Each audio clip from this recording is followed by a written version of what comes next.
Hello, ninth class. Now we start the topic the judiciary. Let us return.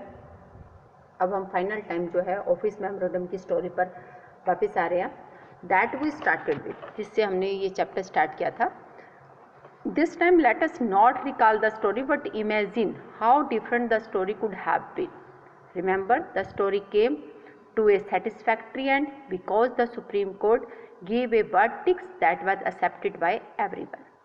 जब आपने office, हमने जब chapter start किया था तो ऑफिस मेमोरेंडम के चैप्टर से स्टार्ट किया था, ठीक है. और बट इमेजिन, क्या कल्पना की थी कि कैसे जो है स्टोरी ने डिफरेंट पार्ट लिया, ठीक है. स्टोरी केम टू सेटिस्फैक्ट्री, जो स्टोरी का एंड था वो संतुष्टिजनक रहा. क्यों? क्योंकि सुप्रीम कोर्ट ने एक ऐसा फैसला लिया था जिससे सभी लोग सहमत हो गए थे. Imagine would have happen in the flowing question. तो कल्पना करते हैं कि क्या हुआ था ऐसा. If there was nothing like a supreme court in the country. अगर सुप्रीम कोर्ट किसी भी कंट्री में ना हो तो. Even if there was a supreme court, अगर कोर्ट हो but if had no power to जज एक्शन ऑफ द गवर्नमेंट, परंतु उसके पास पावर ही ना हो तो. Even if had the power हो but if no one trusted the supreme court to give a fair verdict, तो कोई जो है उस पर विश्वास ही ना करे कि वो सही जो है निर्णय करेंगे. Even if give a fair judgment, अगर फेयर जजमेंट भी देते हैं, if those who appealed against the government order did not accept the judgment, तो लोग जो है उस अपील के अगेंस्ट जो है सरकार के ऑर्डर को एक्सेप्ट ही ना करें. अगर ऐसा हो तो क्या होगा? This is Y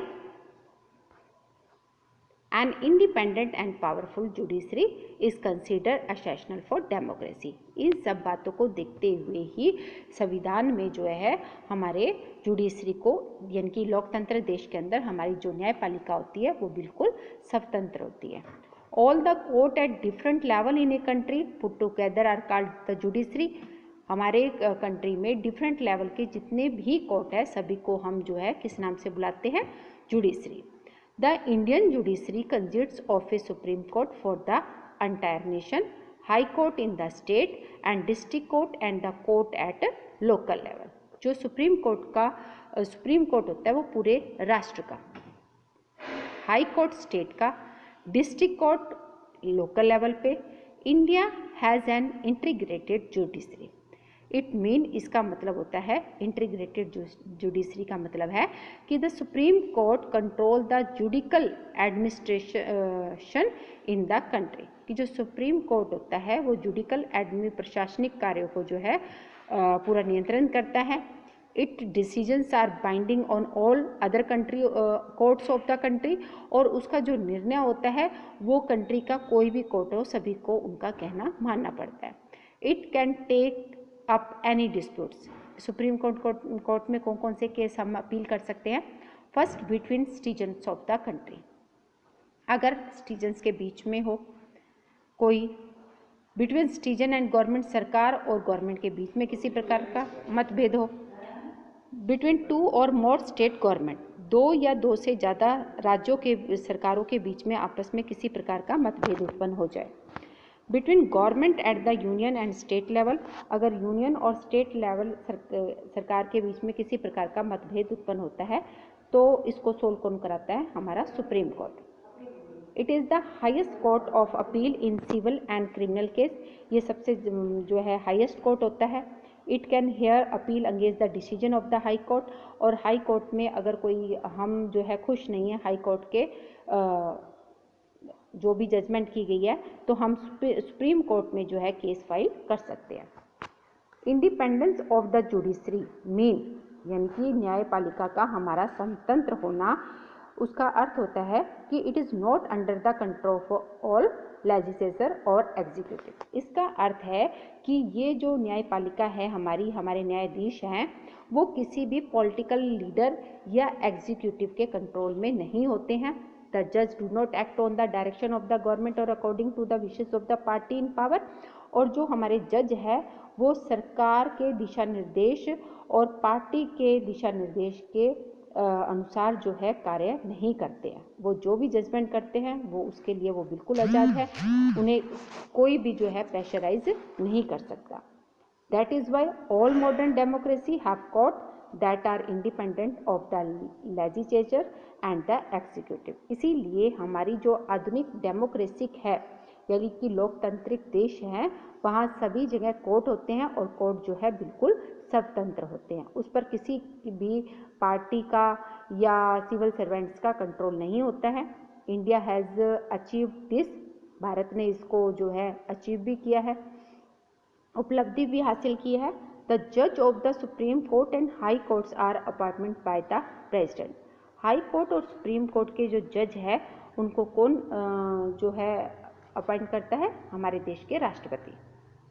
advice of the prime minister, prime minister की सलाह से, and in consultations with the chief justice of the supreme court, और जो सुप्रीम कोर्ट के जो हमारे चीफ जस्टिस होते हैं उनकी सलाह अनुसार इनसे सलाह मशवरा किया जाता है।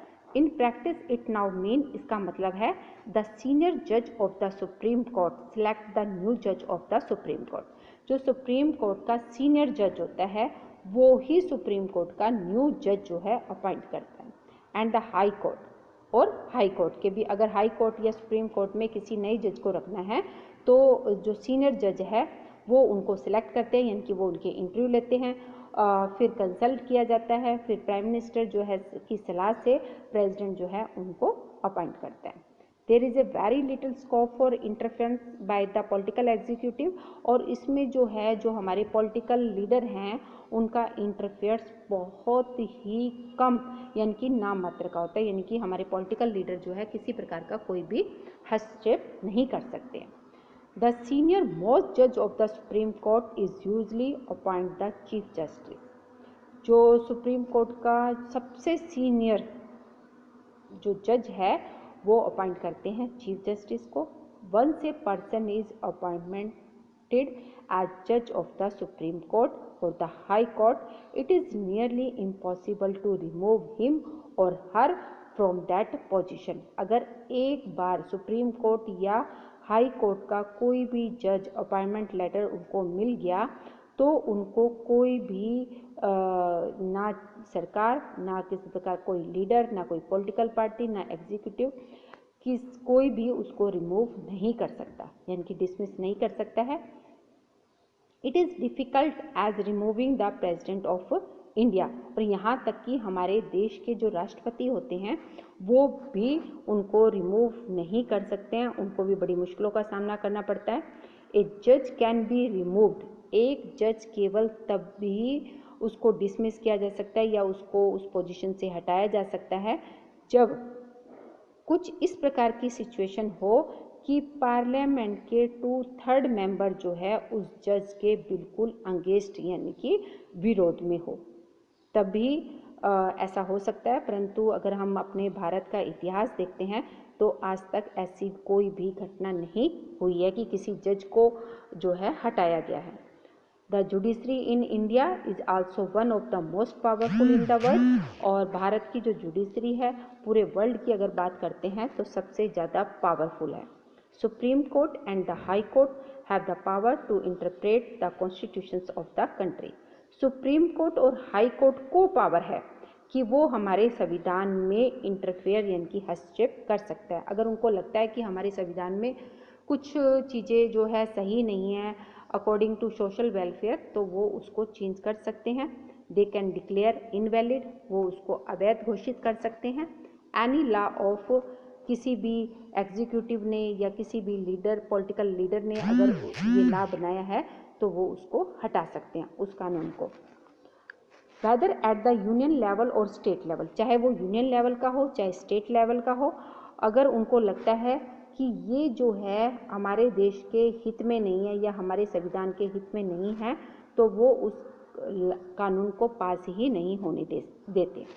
दे can determine the constitution validity of any legislations और action of the executive in the country, और वो जो है बताते हैं कि क्या चीज़ जो है हमारे संविधान के अकॉर्डिंग जो है वैध है यानी कि सही है और क्या नहीं। When it is challenged before them, this is known as the judicial review. अगर ये इसको चैलेंज करते हैं इससे पहले तो इसको जुडिकल रिव्यू कहा जाता है। सुप्रीम कोर्ट भारत का सुप्रीम कोर्ट है। रूल दैट द कोर और basic principle of constitutions can not be change by the parliament. हमारे जो भारत के सुप्रीम कोर्ट है तो उन्होंने ये रूल बनाया हुआ है कि कोई भी चाहे वो लोकसभा हो चाहे राज्यसभा है के मेंबर हैं, कोई भी जो है हमारे संविधान के जो बेसिक सिद्धांत हैं उनको आधारभूत जो सिद्धांत है उसमें परिवर्तन नहीं कर सकते हैं, उनको नहीं चेंज कर सकते हैं। The powers and the independence of Indian judiciary allow it to act as the guardian of fundamental right। Power और आज़ादी जो हमारी इंडियन जुडिशरी है वो अलाउ करती है कि जो हमारे फंडामेंटल राइट हमारे संविधान में लिखे गए हैं उनका पूर्ण रूप से पालन किया जाए। We shall see in the next chapter that the citizens have right to approach the court to seek remedy in case of any violations of their right। तो ये हम नेक्स्ट चैप्टर में पढ़ेंगे कि हमारे जो नागरिक हैं उनको कौन कौन से आधारभूत अधिकार मिले हुए हैं और अगर उनके अधिकारों का हनन किया जाता है तो वो कोर्ट में किस प्रकार से केस फाइल कर सकते हैं। Courts have given several judgment and direction to protect public interest and human right. क्योंकि जो कोर्ट है उस बहुत प्रकार के जो है निर्णय लेते हैं, डायरेक्शन दिशा निर्देश देते हैं ताकि वो समाज की भलाई के लिए हो और मानव अधिकार में हो। If anyone can approach the court if public interest is hurt by the action of the government. अगर सरकार किसी प्रकार से पब्लिक को नुकसान पहुंचाती है या उनको किसी प्रकार का उनके अधिकारों का हनन करती है तो कोई भी जो है केस फाइल कर सकता है कोर्ट में। इसको हम कहते हैं this is called public interest litigations. ठीक है, इसको PIL के नाम से भी जानते हैं कि कोई भी व्यक्ति जो है सरकार के विरुद्ध जो है केस फाइल कर सकता है, उसको हम कहते हैं PIL। The court intervene to prevent the misuse of the government power to make decision. They check malpractice on the part of public official। That is why the judiciary enjoy a high level of confidence among the people। जो हमारे court हैं वो सरकार को अपनी power का misuse नहीं करने देते हैं, वो टाइम टू टाइम चेक करते रहते हैं कि सरकार जो है कोई इस प्रकार का निर्णय ना ले जो समाज के हित में ना हो। तो इसीलिए हम लोगों का जिनकी देश के नागरिकों का जो है पूर्ण रूप से कॉन्फिडेंस विश्वास होता है हमारे कोर्ट पर कि हमारे देश के जो जज हैं जो भी निर्णय लेंगे वो बिल्कुल सही लेंगे, समाज के हित में लेंगे। इसीलिए हमें किसी प्रकार की भी कोई प्रॉब्लम होती है तो हम अपील कहाँ करते हैं? कोर्ट में। तो आज आपका ये चैप्टर कंप्लीट हो चुका है। आप पहले वीडियो को ध्यान से सुने और फिर इससे रिलेटेड नोट्स जो हैं अपने रजिस्टर में नोट करें।